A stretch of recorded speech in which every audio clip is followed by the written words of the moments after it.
tengo más o menos una idea, pero bueno, voy a dejar que dé su opinión. ¿Quién me vuelve? ¿Quién lee el pasaje? Isaías. ¿Isaías qué? Isaías 42:3. 43:3. ¿Quién lo lee ahí? Lo voy a leer el hermano. Porque yo, Yahweh, Dios tuyo, el Santo de Israel, soy tu Salvador. A Egipto he dado por tu rescate, a Etiopía y a Seba por ti.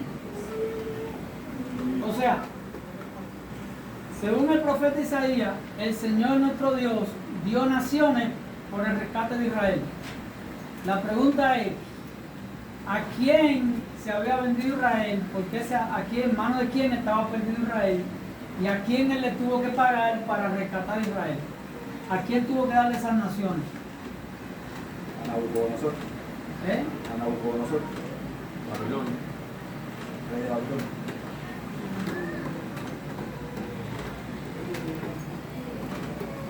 No vamos a ver literalmente. O sea, la pregunta que hice el grupo fue, ¿con quién fue el negocio? ¿Eh? Por el juicio que estaba teniendo Israel. Por supuesto, Juicio para otras naciones, rescate de Israel. correcto. O sea, los juicios que merecía Israel vinieron sobre otras naciones, porque quería rescatar a Israel. ¿Verdad? Fíjate que Nabucodonosor arrasó con todas esas naciones. Sin embargo, ellos fueron en salvoconducto hacia Babilonia. ¿Verdad? Entonces, literalmente, ¿dónde estábamos nosotros antes de conocer al Señor? En Egipto. Éramos el Egipto, estábamos en el mundo, ¿verdad? ¿Y a quién Él dio por nuestro rescate? A su Hijo. Fuimos rescatados con la sangre de su Hijo. El precio que se pagó por nosotros no fue el precio de naciones, fue el precio de la sangre de su propio Hijo. Porque la muerte que nosotros merecíamos, el juicio que nosotros merecíamos, Él lo hizo caer sobre su Hijo para rescatarnos entonces luego a nosotros. Porque Dios le había dado poder a su Hijo para levantarse de entre los muertos. Porque en Él se cumplió la promesa que se hizo en la ley, que todo el hombre que guardara fielmente la palabra de esta ley viviría por ella. Una revelación de nuestro hermano Alberto. Entonces, como su Hijo se iba a levantar de los muertos, luego todo el que creyera en Él iba a recibir el beneficio de esa redención. Porque el testimonio era que como el Mesías había resucitado de entre los muertos, por la promesa de Dios, también todo el que creyera en Él iba a ser levantado entre los muertos por la promesa de Dios también. Porque la salvación no solamente promete ser librado de la condenación eterna, sino que promete también, ¿qué cosa? Herencia. Resurrección y vida eterna. Amén. ¿Verdad? Entonces, como le decía a la hermana Yenuca, a Dios tiene que ser nuestro temor. No tenemos por qué temer a otras entidades, ni al diablo, ni a la muerte. Aunque en el lenguaje profético, el temor de la muerte se traducía como el temor de Dios. Ya, porque la muerte era como el verdugo que Él estableció para castigar al que se apartara de su camino, al que no lo conociera, ¿verdad? Por eso a la ley de Dios se le llamó la ley del pecado y de la muerte, ¿verdad? Por eso dice en Hebreos 2:14, y librar a los que por el temor de la muerte estuvieron durante toda su vida sujetos a servidumbre. Pero la pregunta es, ¿quién es el que gobierna a la muerte? ¿Quién es el que la usó como un instrumento? Si usted tiene un vecino que tiene un perro con una correa, que se lo puede chuchar a cualquiera, ¿con quién usted tiene que andar bien? ¿Es con el perro o con el dueño? Con el vecino. Porque el perro va para donde el dueño lo enchuche. Por eso que el temor no debe ser al perro, sino al dueño, al que le tiene la correa. ¿Verdad? Al Señor tiene que ser nuestro temor. Y a Él tiene que ser nuestra reverencia. Amén. Entonces, abundando sobre el tema, dice que, fíjese, Él quitó la muerte. Oiga, Él quitó la muerte y trajo a luz la vida y la inmortalidad por medio de la Besorá, por medio del Evangelio. Y como le decía a los hermanos en ocasiones anteriores, es para que puedan fortalecer su esperanza y seguir creciendo en esta revelación sobre el Evangelio. Si Él quitó la muerte y trajo a luz la vida y la inmortalidad por medio del Evangelio, ¿qué pasa si nosotros nos movemos 2 centímetros del Evangelio? Fíjate, dice que la muerte es la que reinó desde Adán hasta Moisés. A partir de Adán, de Moisés, reinó el primogénito de la muerte, o sea, el diablo, a Satán. Pero era como decir, estaba reinando a Satán, pero era En el su padre. el imperio era de la muerte. ¿Ya? Era como Faraón y José. José era el dueño de Egipto, pero tenía el faraón sobre él. ¿Verdad? Porque ya vimos que la palabra Nabucodonosor significa, en el babilonio babilónico, es Nabucudurrius, que significa, oh Nebo, protege al heredero. El heredero del imperio de la muerte, como sabemos, es el diablo. ¿Verdad? Entonces, fíjense, si Él quitó el poder de la muerte, si Él quitó por el Evangelio la muerte y trajo a luz la vida y la inmortalidad por medio del Evangelio, ¿qué pasa si nos movemos 2 centímetros del Evangelio? Volvemos a caer en mano de la muerte. Volvemos a caer en mano de la muerte. Efectivamente, caemos bajo ¿quién? Mave. Bajo el dominio de la muerte. Porque lo único que trajo solución al pecado fue el Evangelio. Y lo que le da el poder a la muerte precisamente es la culpa por el pecado. Entonces la fe en el Mesías lo que hizo fue remover la culpa por el pecado. Por eso le quita el poder a la muerte, porque ya ella no podría juzgar. ¿Verdad?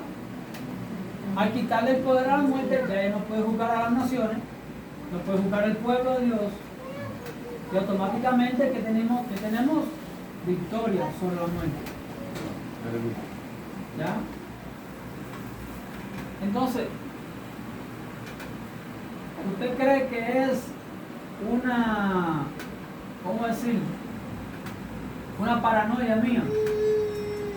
El énfasis sobre este mensaje, el énfasis sobre esta revelación, el énfasis sobre seguir creciendo en la revelación del reino, del fundamento. ¿Será una paranoia mía? Es vida. Es vida. ¿O será lo único que nos va a mantener en el camino correcto? ¿O será lo único que nos va a librar del temor de la muerte? Porque es lo único que nos va a dar vida eterna. ¿Verdad? Entonces, recuerdan la palabra de Pablo: el que no se conforma a la palabra de nuestro Señor Jesucristo está envanecido.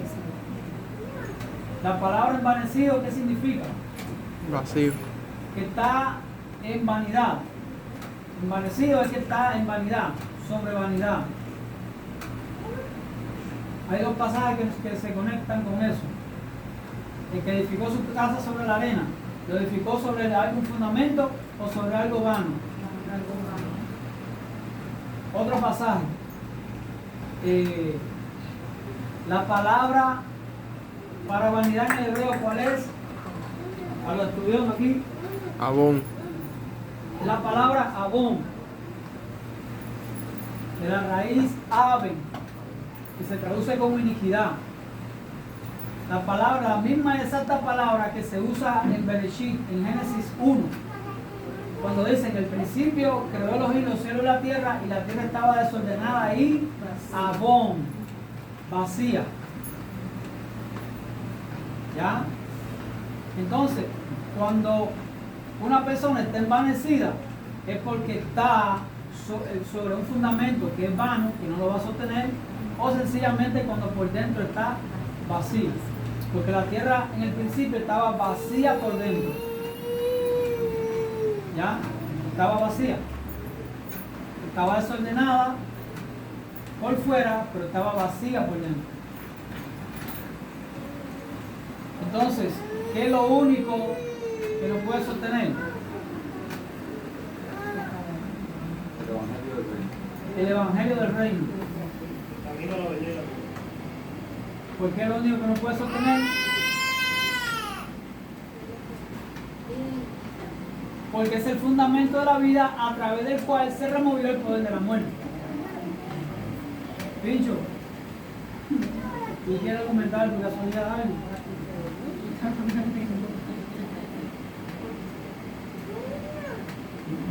¿Verdad? Entonces, ¿será paranoia?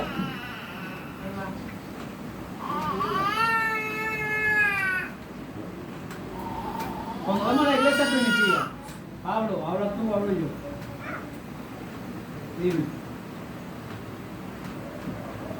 Cuando vemos la iglesia primitiva, usted veía la iglesia primitiva, por ejemplo, a los apóstoles, entretenidos en otro mensaje. ¿Qué va? Los niños me están fundiendo aquí.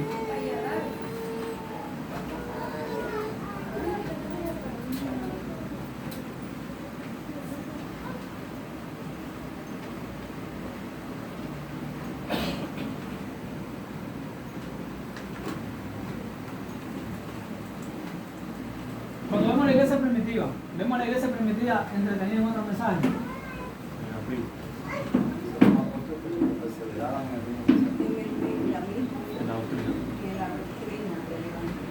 Porque esto es lo que hemos del principio, y esto es lo que testificamos. ¿Verdad? ¿Por qué sería? Es porque buscar otra cosa, no conformarse a las sanas palabras del Mesías, es lo que literalmente lo iba a envanecer. Les pongo un ejemplo de alguien que casi se desliza. ¿Habrá un ejemplo de alguien que casi se desliza? ¿Quién fue? No, desde mi punto de vista, Pedro, delante de Pablo. El apóstol Pedro anduvo con el Mesías, era la cabeza de los 12. Se puede decir que Pedro era el principal entre los 12. De hecho, le dijo que él era la piedra, la piedra fundamental de esos apóstoles. De hecho, Pedro siempre fue el hombre de la fe. Sin embargo, en ciertos momentos recibió una represión pública. Y esa represión dijo así. ¿Por qué vino la represión a Pedro? Pues comía y vivía con los gentiles. Y cuando venían los judíos. Siendo el judío, cuando andaba con los gentiles, andaba Comía y con bebía. los gentiles. Entonces, cuando venían los judíos, se juntaba con los judíos, entonces se hacía el judío y como que en otras palabras le daba vergüenza que los judíos lo vieran de la manera que él andaba con los gentiles. Y dice que esa actitud era digna de condenar. O sea, literalmente el apóstol Pablo dijo que lo que estaba haciendo Pedro era digno de condenación. ¿Verdad? ¿Por qué? ¿Cuál era el problema que había entre los judíos y Pedro? ¿Cuál era el ambiente en el que él se estaba desenvolviendo ahí? Que él de repente se hacía de una forma y decía otra. Otra doctrina. El fariseísmo en ese tiempo judaico. El judaísmo con su influencia en los fariseos, con su influencia en el judaísmo rabínico, los judíos con su influencia en el judaísmo rabínico. Ellos creían que la fe en el Mesías no era suficiente para ser salvo. ¿Ya? También dudaba. Sí, También dudaba. Ahí él tenía su duda. No. Te voy a explicar por qué él no dudó. ¿Qué él dudaba? No era una duda, era una hipocresía. Porque él quería agradar a los judíos. Y eso es lo que pasa cuando el hombre quiere agradar al hombre. ¿Ya? Cuando el hombre... Su actitud era de agradar al hombre y no a Dios. Correcto. Con su actitud lo que quería era agradar a los hombres. ¿Ya? En este caso a los judíos. Entonces, esto es lo que pasa cuando una persona quiere encajar en un lugar. Cuando alguien quiere encajar en un lugar y cuando alguien no quiere hacer lo que Dios quiere verdaderamente y lo que quiere hacer es encajar, lo primero que hace es moldearse a la concupiscencia del ambiente. Es tratar de agradar al ambiente. ¿Verdad? Y eso es lo que estaba pasando con Pedro. Se estaba envaneciendo. ¿Por qué? Porque él quería agradar a los judíos. Él quería agradar a los naturales de su sangre. Entonces, había nacido y crecido con ellos. como ellos tenían una atadura con el tema de la Torá y de la ley oral, entonces él quería guardar cierta apariencia delante de ellos que les mostrara de que él apoyaba la forma de pensar de ellos, cuando realmente no era así. Pero cuando nosotros queremos agradar al hombre, no agradar a Dios, esto es lo que empieza a pasar. ¿Qué es lo que hace nuestro carácter? Se corrompe. Se corrompe, ¿por qué? Porque queremos encajar, queremos agradar al hombre. Y eso es lo que está pasando con Pablo. Voy a responder tu pregunta, Fernando. ¿Por qué él no dudó? Porque si él hubiera dudado, hubiera sido desechado. ¿Quién pasó por la cuchilla? ¿Quién pasó por ahí? Juan. Juan sí dudó del Mesías. ¿Ya? Fíjate, Juan, el Bautista, él sí dudó del Mesías. Fíjate que el final fue que hasta le perdió la cabeza, lo mataron. Él sí dudó. ¿Qué hubiera pasado si Pedro hubiera dudado del Mesías?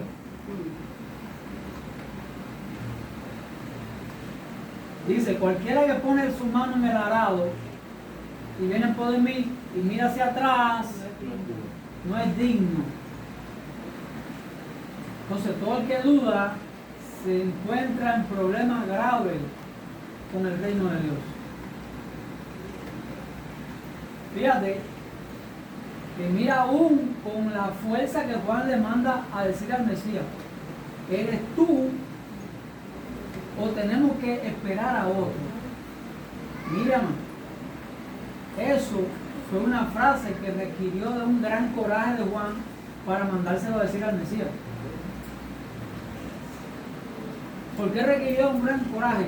Porque no estaba mandándole ese recado a cualquiera, sino al Hijo de Dios, al enviado, al profeta al que habló Moisés, al hombre que ellos estaban esperando Israel por los siglos. Al que él mismo confesó. Al que él mismo confesó, bautizó, testificó de él y confirmó. Así no he sido de sacar la correa de su zapato. ¿Cómo va a durar? ¿Ya? Así mismo. Entonces, ¿qué pasa? ¿Qué pasa hoy en el movimiento de raíces hebreas? Muchas personas entran sin discernimiento. Entran sin discernimiento y ¿en qué terminan? Tratando de agradar a los que son radicales en ese movimiento. ¿Qué hacen? Se corrompen y luego se van a moldear hasta donde sea necesario con tal de agradar a quien sea en ese movimiento. Por eso muchos se adentran en el judaísmo, terminan en el judaísmo literal y terminan negando al Mesías. Y usted dirá, pero como una persona que cree en el Mesías, luego termina negándolo y diciendo que está esperando al otro, al que no ha venido.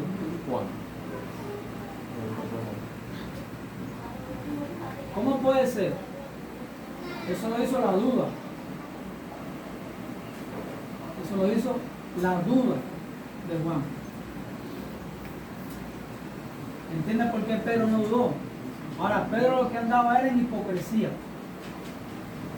Entonces Pablo nos reprende y dice que es digno de condenación porque podría ser de tropiezo entonces a los gentiles. Su Correcto. conducta. Ajá. Podría ser de tropiezo entonces a los otros que ya habían aceptado al Señor. Pero tropieza ¿por qué? A ver, ¿por qué no está diciendo que es así? Pero cuando está entre aquellos, entre los judíos, que son el pueblo de Dios, es de otra manera. ¿Será que Él nos está engañando y es de aquella manera y no de la que Él nos está enseñando a nosotros? Ahí es donde viene el tropiezo. Porque la gente empieza a dudar de la libertad que tiene en el Evangelio y termina como persiguiendo nuevamente la ley, el pacto de esclavitud. El pacto que da Dios para esclavitud. Y anda persiguiendo luego la sombra, luego anda apasionándose por la sombra del Mesías y no por su imagen misma. Eso es lo que pasa en contexto. ¿Ya? Entonces, todo eso es el efecto de la vanidad. Cuando la persona se envanece.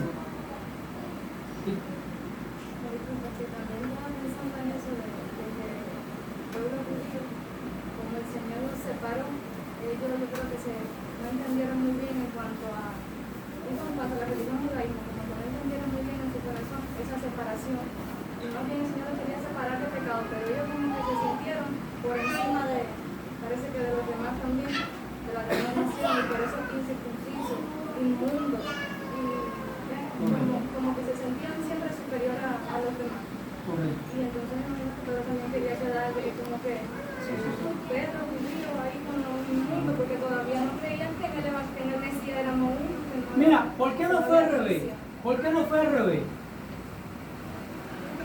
¿Por qué él cuando venían los judíos, él no andaba con los gentiles, andaba como ellos? Porque ahí la escena te está diciendo quién él quería agradar. Él quería agradar a los judíos. Porque a ver, imagínate personas que toda la vida te vieron como un pecador.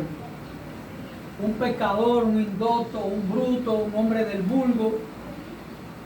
Y de repente ellos creen en el Mesías que tú predicas y empiezas a codiarte con ellos. Y empieza, como tú lo veías a ellos toda la vida como gente importante, una vez que te empiezas a codiar con ellos, luego ¿qué pasa? Entonces, ¿qué es lo que está revelando Pedro ahí en su carácter? Que había un patrón en él. Hay un patrón de conducta en él que estaba mostrando de que él tenía cierta admiración por aquellos eruditos, por aquellos letrados, por aquellos doctores de la ley. ¿Ya? Un poquito de falta de identidad, yo creo también. Correcto. Falta de identidad. Que luego, no tratando él eso en su carácter, tuvo que ser reprendido por ellos. Y fíjense, no fue algo ligero.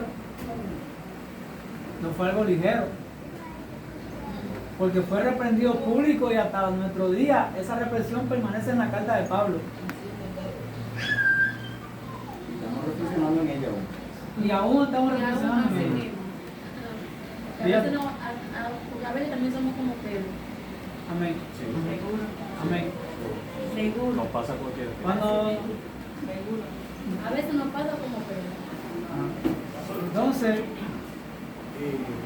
Pablo, que fue perseguidor de los cristianos. Para mí, porque yo le tirado los oídos a la señorita. Para mí, yo lo vi más firme que él. Por ser perseguidor de él. Pero después que él se entregó, lo vi más firme. A ver qué pasa. Imagínate, yo no me acuerdo con quién yo venía hablando de esto. Imagínate que Pablo recibe el Evangelio por revelación.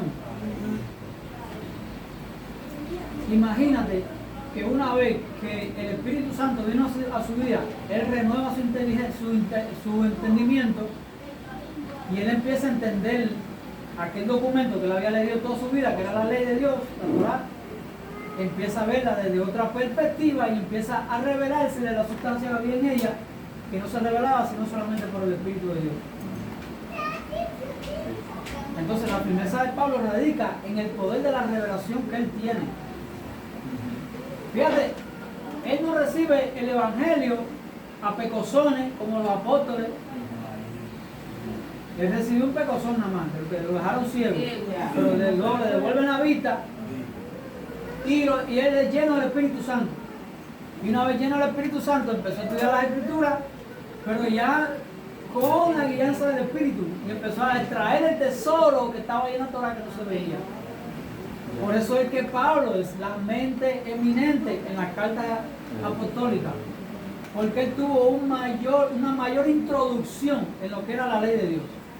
Y las revelaciones que estaban ahí, que como él era un conocedor de ella y era un doctor de la ley, él luego tuvo un mayor desenvolvimiento en lo que era el resolver ese misterio que estaba en la ley de Dios.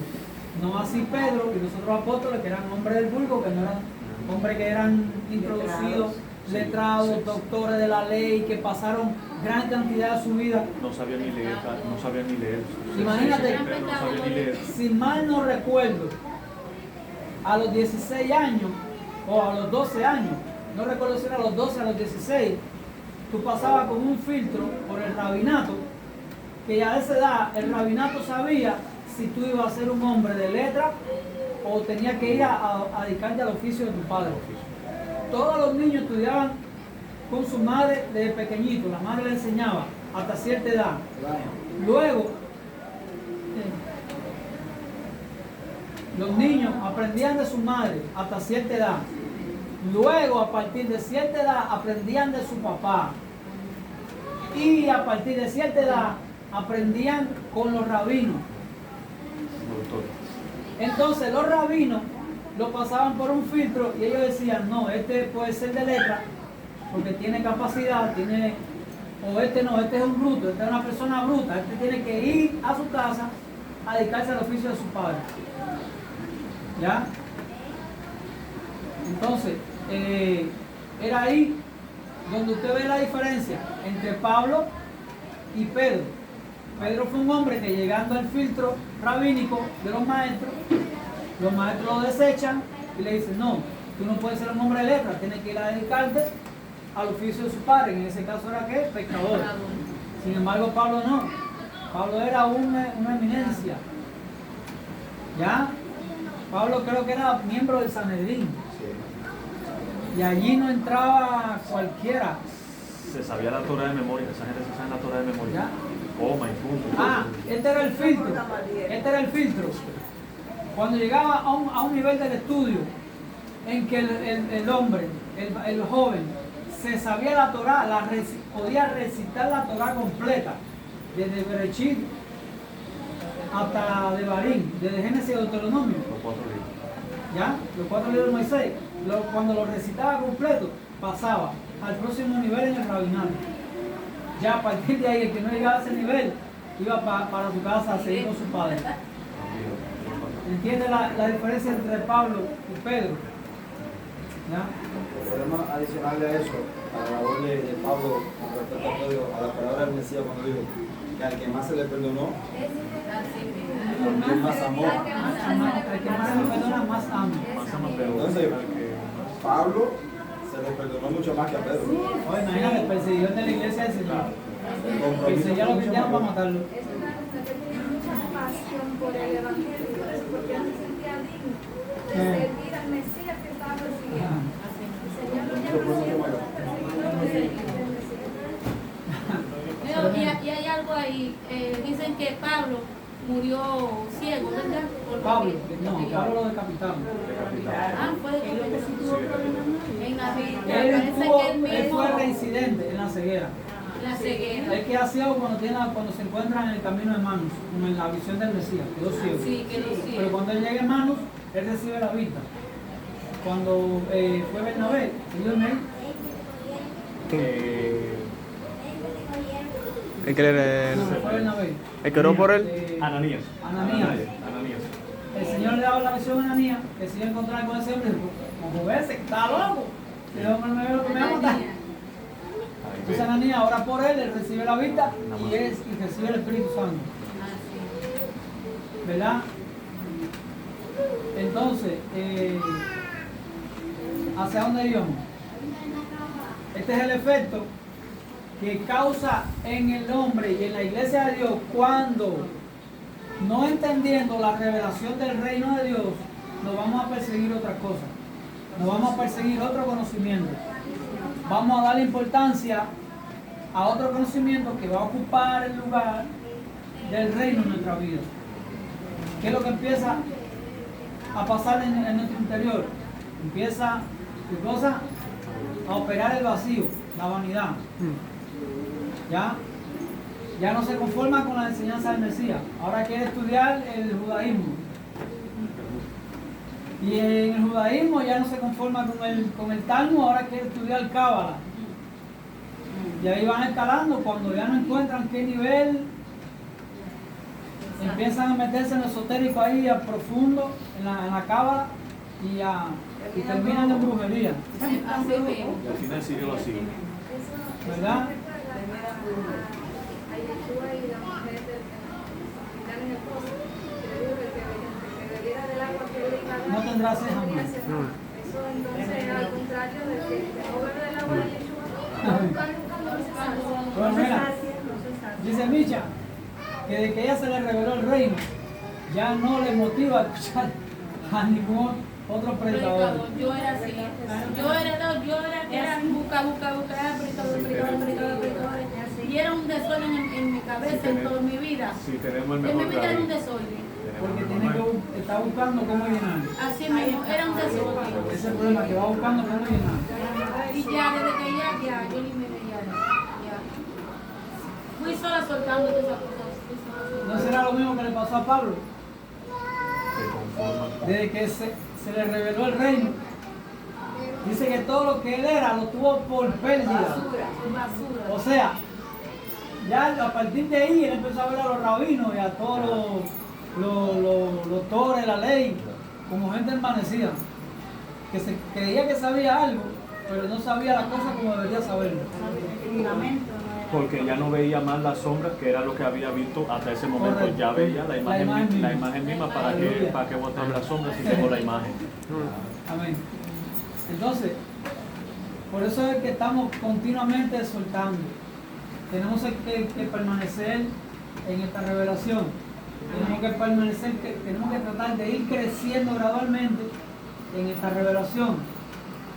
Porque es lo único que nos va a guardar de aquello que se profetizó que habría en los últimos tiempos, que habría muchos engañadores, hombres avaros, amadores de sí mismos, que tomarían la piedad como fuente de ganancia.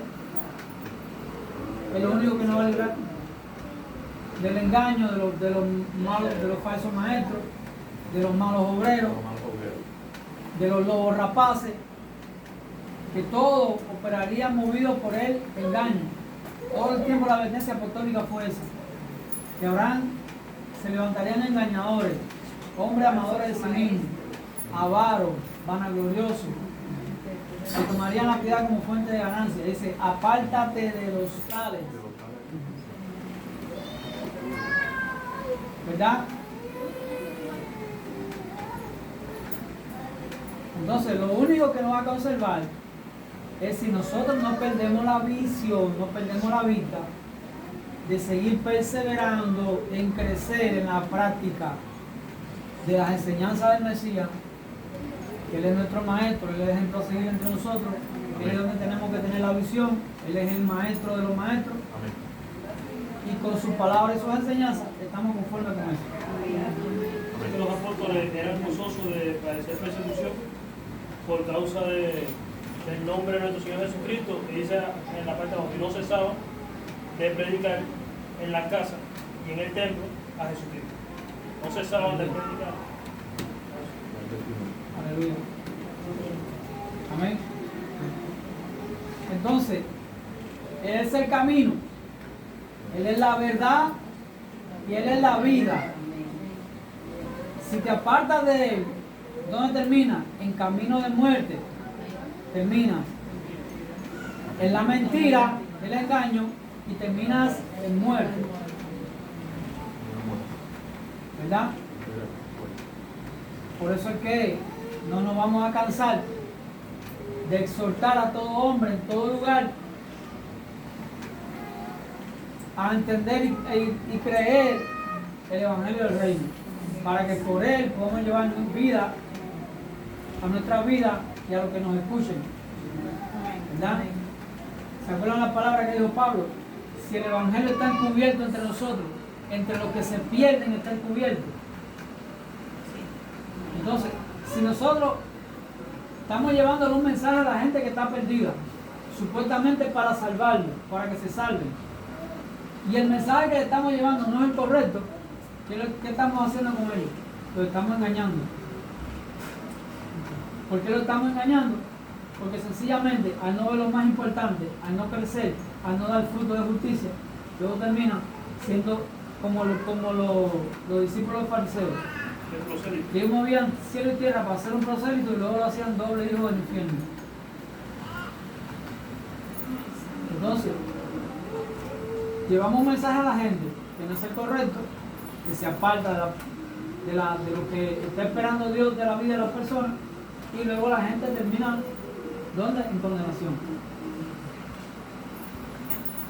Por eso es que tenemos que perseverar, seguir creciendo en esa revelación, tratar de seguir dando fruto, porque nosotros no somos árboles de guayaba, según la Biblia, somos árboles de justicia. Y si somos árboles de justicia, tenemos que dar los frutos de justicia. Amén. Vamos a orar a Dios.